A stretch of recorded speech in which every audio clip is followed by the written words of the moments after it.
Hallo und herzlich willkommen auf Epic. Heute bei uns Teil 1 unserer Dryfire-Serie, das Mantis X10 Elite.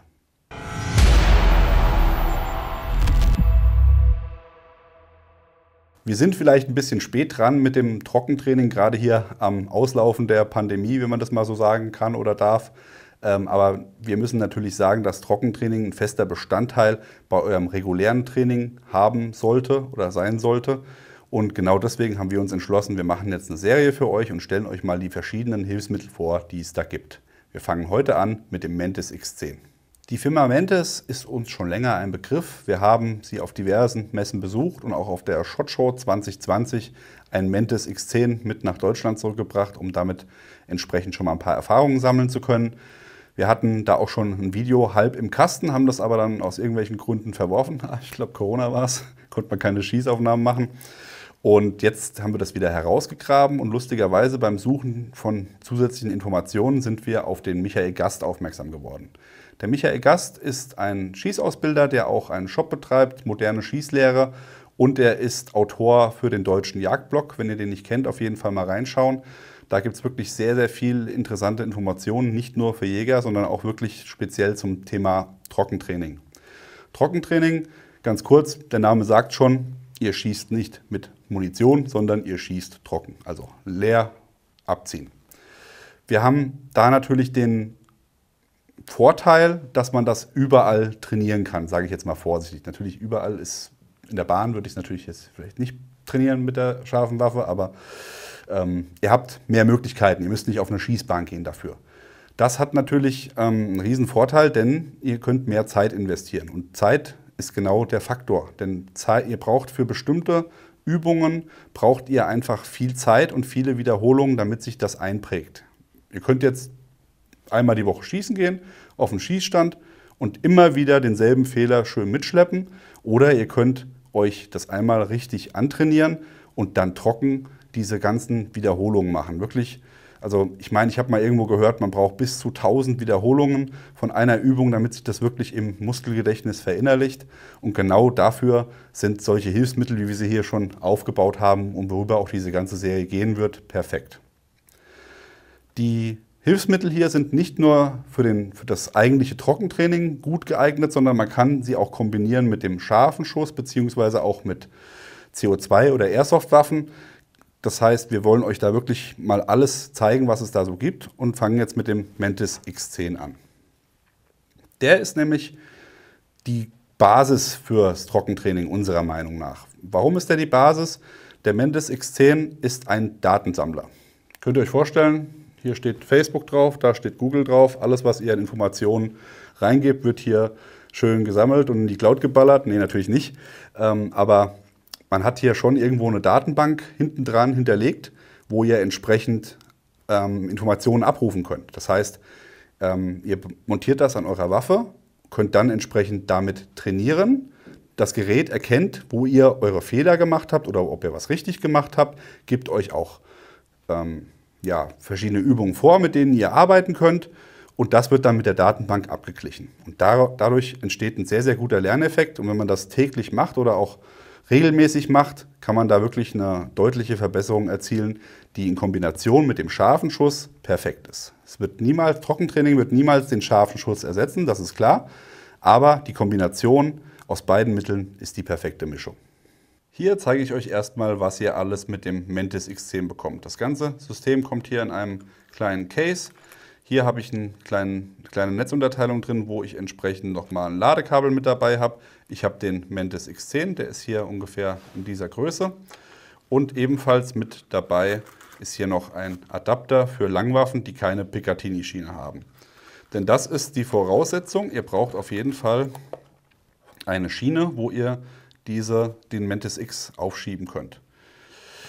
In der Regel moderne Dienstpistolen oder auch Sportpistolen haben hier eine Picatinny-Schiene, wo ich dann entsprechend einfach das Gerät unten aufschieben kann und dann habe ich es hier montiert. Habe ich keine Schiene, gäbe es noch die Möglichkeit, das Ganze am Magazinboden zu befestigen. Da gibt es Lösungen von Mantis direkt, wo ich dann entsprechend eine Adapterplatte habe. Das kann man sich aber auch relativ simpel selber bauen. Einfach eine kurze Picatinny-Schiene mit einer Schraube an ein Magazin dran gemacht und dann habe ich den Mantis X natürlich unten am Griff sitzen. Aber da funktioniert er genauso gut und das hat natürlich auch noch den Vorteil, wenn ihr mit einem Holster arbeitet oder ein Standardholster habt, dass das immer funktioniert. Es würde natürlich auch so funktionieren, wenn ihr ein spezielles Holster habt.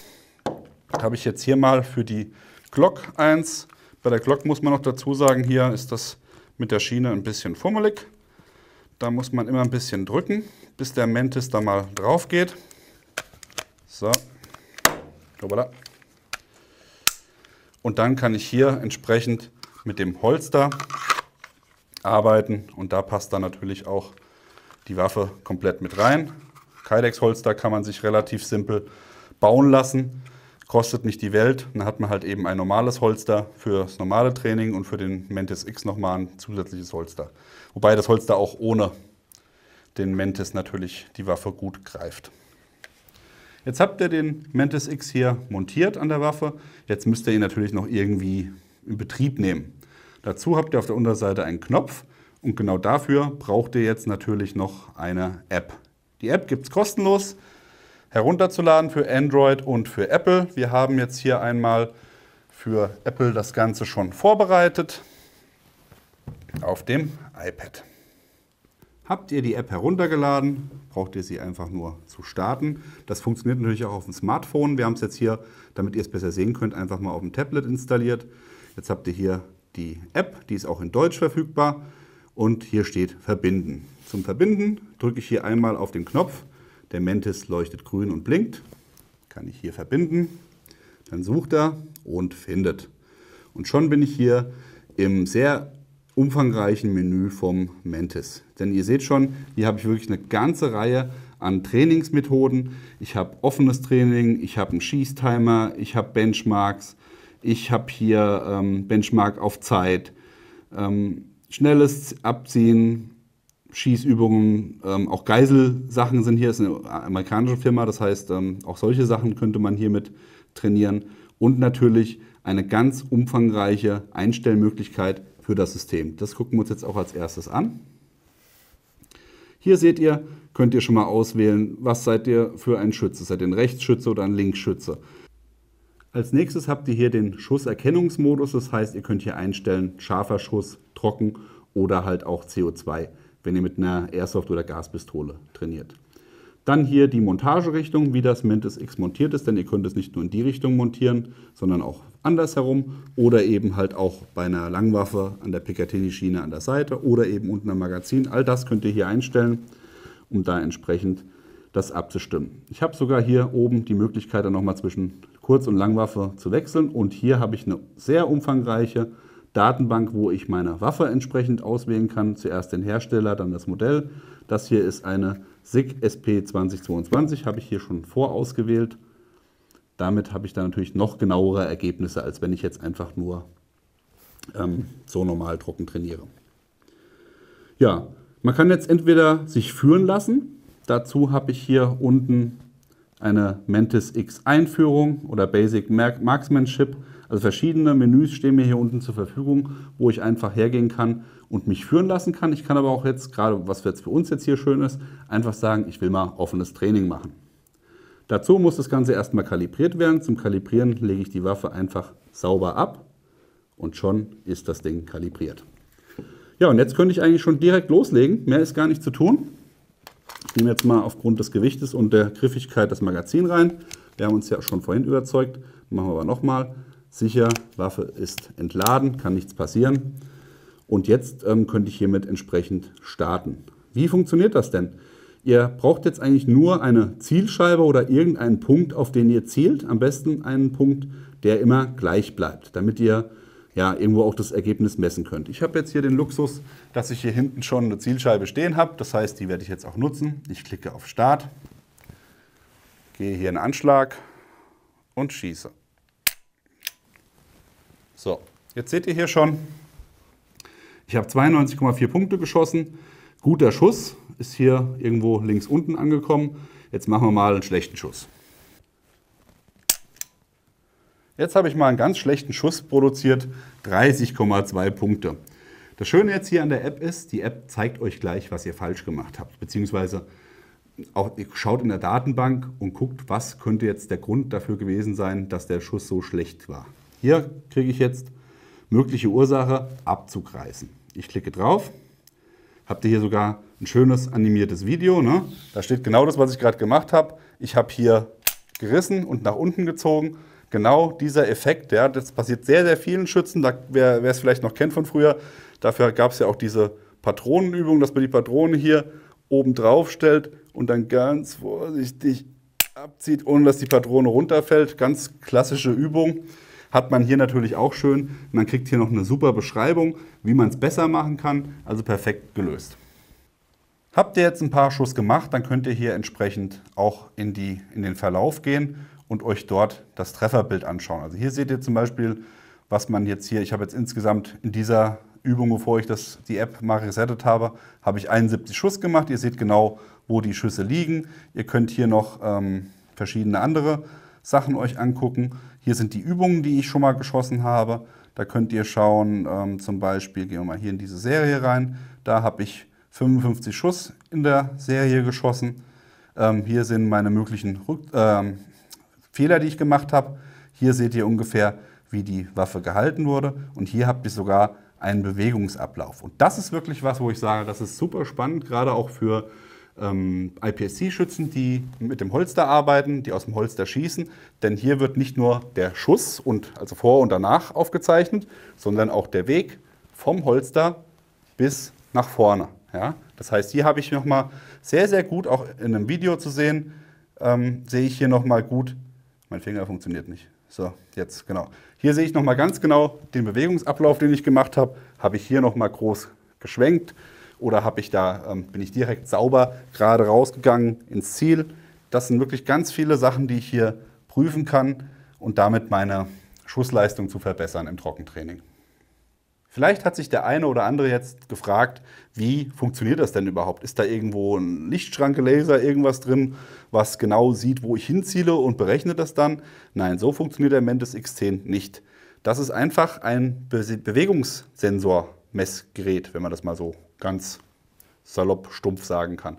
Also dieses Gerät zeichnet jegliche Bewegung auf. Also es ist völlig egal, ob ich jetzt hier auf die Mitte ziele, rechts unten hinziele, hier hinziele, dahin ziele, es ist völlig egal, solange ich es konsistent mache, also wirklich den Punkt, also ihr braucht einen Punkt, den ihr euch aussuchen müsst, das habe ich euch ja gesagt. Auf diesen Punkt ziele ich immer wieder und kann dann da entsprechend abziehen.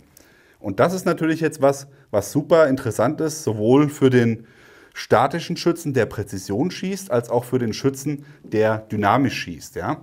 Weil ihr einfach die komplette Aufzeichnung habt, nicht nur die eigentliche Schussabgabe, sondern wirklich den kompletten Bewegungsablauf, die Ruhe im Schuss, das Abziehen. Ihr habt alles mit dabei und das ist wirklich was wir so noch nicht gesehen haben und was wirklich eine Verbesserung der Schussleistung erbringen kann.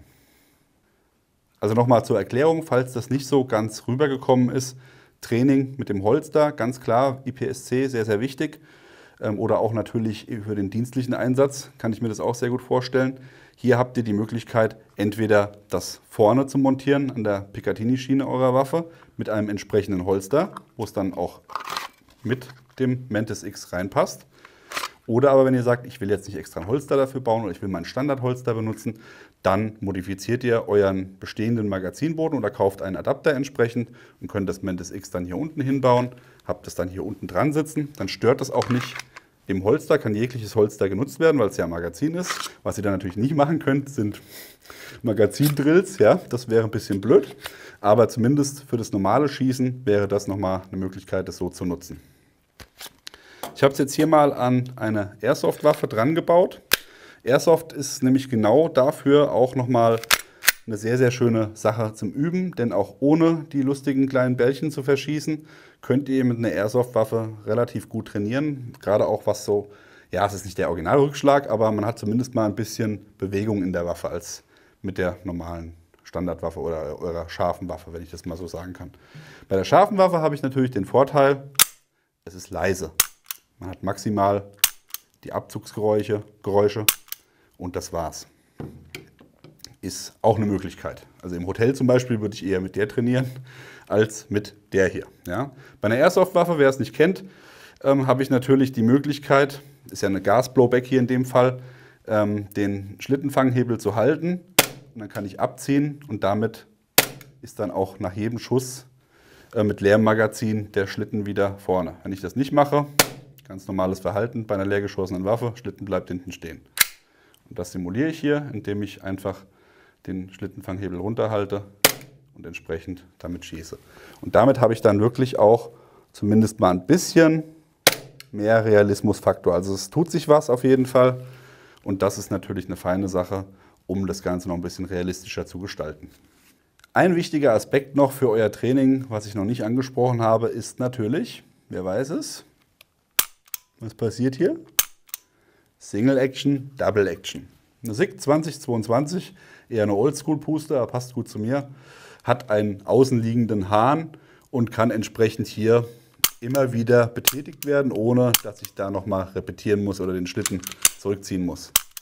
Natürlich ist es aber so, wenn ich jetzt abziehe, habe ich hier Double Action. Ja? Das heißt, ich muss wirklich immer, also den ersten Schuss quasi muss ich immer simulieren, weil der Hammer einmal komplett durchgezogen werden muss. Wenn ich das anders trainieren wollte, müsste ich hier natürlich jedes Mal spannen und dann hätte ich auch das Abzugsgewicht, das ich beim zweiten Schuss hätte. Bei der Glock gestaltet sich das Ganze noch ein bisschen komplizierter, denn hier mit dem Striker Fire habe ich keinen außenliegenden Hammer, das heißt, ich muss jeden Schuss tatsächlich repetieren. Und genau deswegen ist hier bei einer Glock, also wer eine Glock hat zum Beispiel, ist da sinnvoll auf ein Airsoft-Modell zu wechseln, weil dann einfach mehr Spaß da ist. Da muss ich nicht nach jedem Schuss, sondern ich kann einfach draufbleiben und schießen. Ja.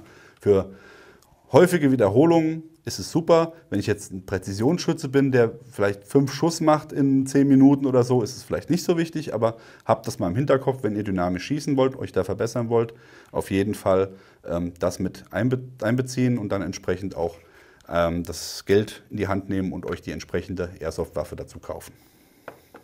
Wenn ihr aber trotz alledem sagt, ich will mit meiner originalen Glock, mit meiner scharfen Glock trainieren, gibt es von Laser Ammo auch noch ein Trigger-Reset-Kit. Da könnt ihr einfach dann, also Stefan hat mir gesagt, ich bin ja kein Glockschütze, Stefan hat gesagt, jeder Glockschütze kann das. Baut mal einfach den Abzug aus, setzt da den Trigger-Reset rein und dann habe ich natürlich nicht das Problem, dass ich nach jedem Schuss repetieren muss, sondern der Trigger-Reset übernimmt das und dann kann ich ohne zu repetieren hier entsprechend auch schön üben mit der scharfen Waffe. Ganz wichtige Information noch, wenn ihr den Reset-Trigger euch zugelegt habt und auch eingebaut habt fürs Trockentraining, denkt daran, wieder zurückbauen, wenn ihr auf den scharfen Schuss wechselt. Das war der erste Teil unserer Dry-Fire-Serie mit dem Mantis X10. Wir finden, das ist ein sehr, sehr cooles Tool, was euch unterstützt beim Trockentraining und in Kombination mit dem scharfen Schuss einfach zu einem besseren Schützen macht. Wie findet ihr den Mantis X10? Sagt es uns, schreibt es in die Kommentare. Wenn ihr ihn noch nicht habt, schaut mal bei Moderne Schießlehre vorbei, da könnt ihr ihn erwerben. Der Link ist unten eingeblendet. Wie immer an dieser Stelle, liken, Abo und die Glocke klicken und dann sehen wir uns beim nächsten Mal. Bis dann, macht's gut, bye bye.